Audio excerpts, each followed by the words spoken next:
organization that advocates for minority participation in the telecommunications and digital industries, is leading a new initiative to help people become more proficient in documenting incidents like police abuse and voter intimidation through mobile video.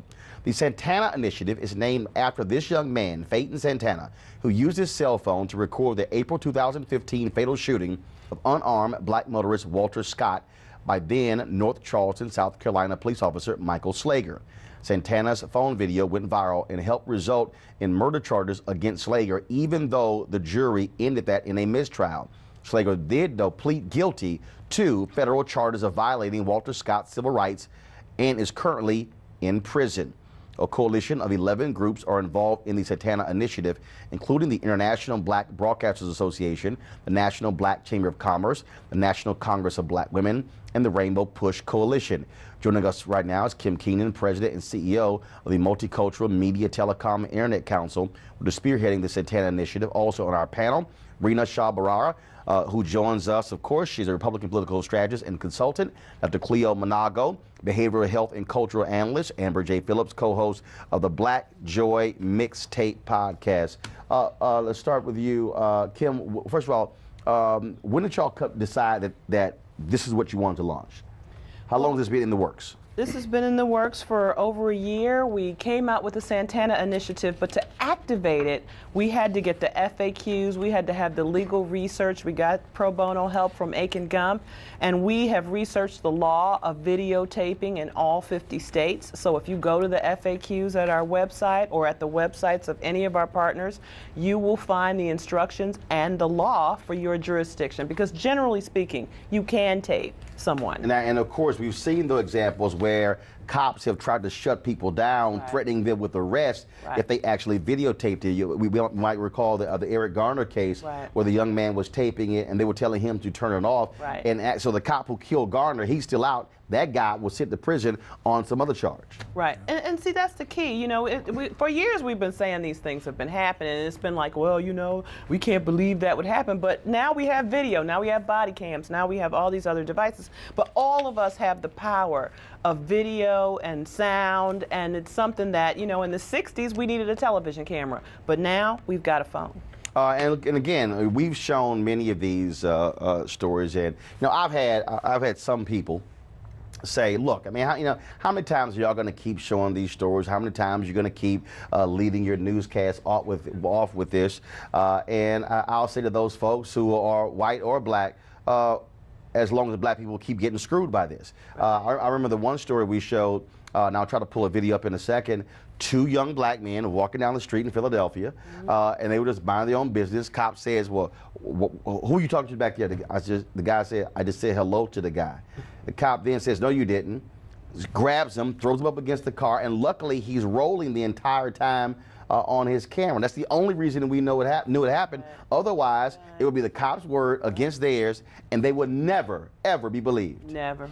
Never. I mean, you hate to say it that way, and you know, again, it's not. We're not saying that all cops are bad, but you know, if you're shooting somebody in the back who is running away from you, and you're going to make the usual, we hear it all the time, I feared for my life. Well, it's hard to fear for your life when the person is running away from you. And believe it or not, the Walter Scott case is one of the very rare cases where a cop went to jail. He didn't go to jail for murder. Right.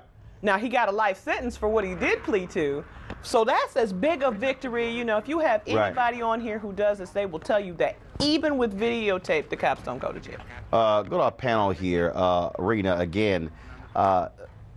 It is stunning that the people have to resort to literally making sure your phone is charged. That's right. Because if something happens, oh, I got to have juice to tape these cops.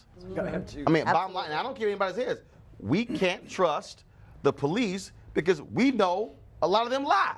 I think if you're a person of color in the United States, and this year you have this general, you know, mistrust. If you just put a blanket statement, there is mistrust in law enforcement. You're not sure that they're there to protect you anymore. You're afraid of getting stereotyped, and you're frankly afraid of being a victim. I think when civic life and technology collide, like with your initiative, this is incredible. This is going to solve a lot of problems. Of course, it's new. There are going to be kinks. We're going to have to get the older generation involved. It's not just the young people who can do it, but we have to get older people involved. to, right? FAQs. Cleo, Okay. in the 80s, I remember watching ABC, whether it was Nightline or 2020, and they profile a group in California doing this.